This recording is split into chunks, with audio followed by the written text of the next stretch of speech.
Jour 1 de notre enquête. On s'est posé une question simple mais brutale.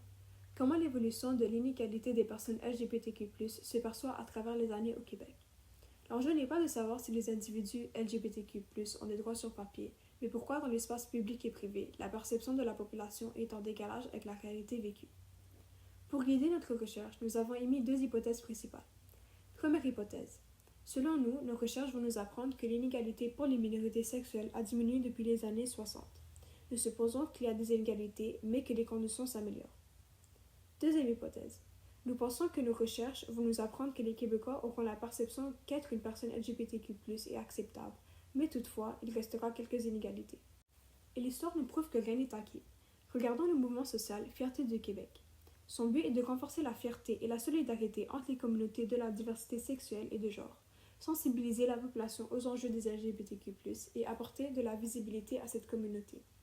Ce festival célèbre la diversité sexuelle en partageant leurs valeurs de fierté et de solidarité. Un autre mouvement social est le Front de libération homosexuelle, un regroupement francophone de gays et de lesbiennes au Québec. Il rassemble les personnes de la communauté LGBTQ+, pour se démarquer dans la société et dénoncer l'homophobie pour faire connaître leurs valeurs de fierté et de liberté. Dans cette partie de l'enquête, nous analysons les inégalités vécues par les personnes de la communauté LGBTQ+, entre les années 1960 et 2000. Les données recueillies montrent qu'avant 1969, l'homosexualité était considérée comme un crime et même comme une maladie mentale. Les personnes homosexuelles faisaient alors face à beaucoup de pression de la part de la police, de l'Église et parfois même de la population. En 1969, l'adoption du Bill Omnibus met fin à la criminalisation de l'homosexualité. Cependant, cette mesure ne met pas fin aux inégalités. Les personnes de la communauté LGBTQ+, continuent de subir de nombreuses formes de discrimination et ne bénéficient pas des mêmes droits que le reste de la population. Par exemple, elles sont exclues de plusieurs lois conjugales, ce qui les prive notamment d'une reconnaissance parentale. Notre enquête révèle également que les médias ont contribué à renforcer certains préjugés. En effet, les journaux associaient souvent l'homosexualité à des crimes ou à des dangers sociaux. Les personnes LGBTQ+, étaient donc fréquemment perçues comme problématiques ou négatives.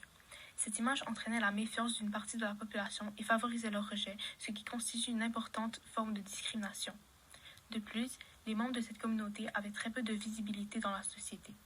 Ils pouvaient difficilement se représenter dans l'espace public et leur réalité était rarement prise en compte, ce qui renforçait davantage leur marginalisation. En résumé, les éléments recueillis dans notre enquête démontrent donc que les personnes LGBTQ+, ont longtemps été victimes d'inégalités systémiques. Même après la fin de la criminalisation de l'homosexualité, elles ont continué à faire face à la discrimination, aux préjugés et à l'exclusion de plusieurs droits importants. Merci Théa. Alors pour cette période de 2020 à 2025, notre cellule d'enquête s'est concentrée sur la réalité du terrain à travers 4 grands points. D'abord, nos grands exemples.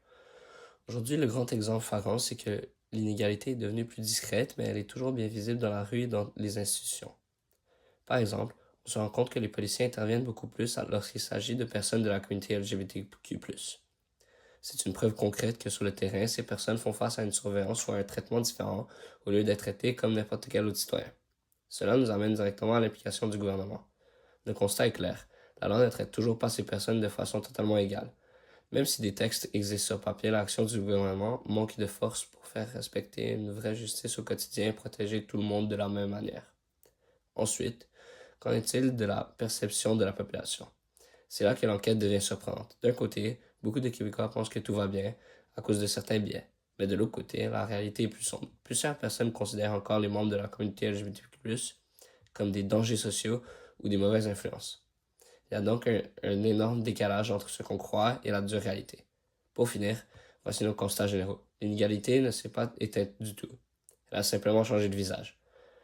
Elle est devenue plus psychologique, plus cachée. C'est une injustice invisible pour certains, mais bien réelle pour ceux qui vivent. Même si les avancées légales et sociales sont réelles, les inégalités n'ont pas complètement disparu. Elles prennent aujourd'hui des formes plus discrètes, souvent ancrées dans les attitudes, les perceptions et les comportements quotidiens. Mais pourquoi ces réalités passent-elles parfois inaperçues? Une partie dans la réponse se trouve dans certains mécanismes psychologiques. D'abord, le biais de confirmation nous pousse à retenir les exemples qui confirment l'idée que l'égalité est atteinte. Voir des personnalités publiques LGBTQ+, occuper des postes influents peut ainsi donner l'impression que tous les obstacles ont été surmontés. Ensuite, l'illusion d'objectivité nous amène à croire que nous sommes entièrement justes et inclusifs, alors que certaines attentes ou normes sociales persistent inconsciemment dans nos comportements. Il est également important de reconnaître les limites de notre analyse. Notre recherche ne permet pas d'explorer en profondeur l'intersectionnalité, c'est-à-dire la façon dont plusieurs facteurs comme le statut socio-économique, l'origine ethnique ou le parcours migratoire peuvent se combiner et accentuer les inégalités vécues. Cette dimension représente une piste de réflexion importante qui mériterait une étude plus approfondie.